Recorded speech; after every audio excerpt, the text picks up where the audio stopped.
ঈদের ট্রেনের টিকিট ছাড়ছি কিন্তু তোরা কাটবি না? আমি তো টিকিট কেটে ফেলছি। মাসুদ, তুই কিন্তু আমাদের সবার বের হওয়া সবার পরে যাবে।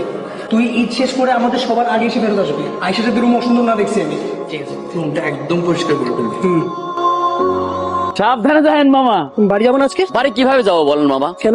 হোস্টেলে বন্ধ হয়ে যাইতেছে, আপনার রুমমেট তো যাইবো না। কিরকম সাইকো দেখছেন? ঈদ আইসে এখনো বাড়ি না যাদের এখানেই পড়তে হইবে। আমার কথাটা মানেন, ভিতরে যান, ঘরটা ধাক্কা দিয়ে বাইর করে দেন। আপনার মতো আমিও রাগ করছিলাম, কিন্তু কিছু করার নাই।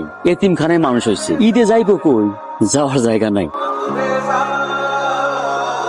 কি বাড়ি যাবো না? তুই ব্যাগ গুছা, একসাথে যাবো।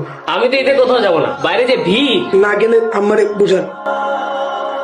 ব্যাগটা গুছায় তাড়াতাড়ি বাড়িতে চলে আসো। দুই ভাই একসাথে ঈদ করবা, মায়ের কাছে ঈদ করবা। আজকে থেকে আমার ছেলে একটা না, আমার ছেলে দুইটা। মায়ের কাছে ছেলেরা না আসলে কি মা ঈদ করতে পারে? আরে গাধা ছেলে, তোমার মা অপেক্ষা করতেছে, তাড়াতাড়ি চলে আসো।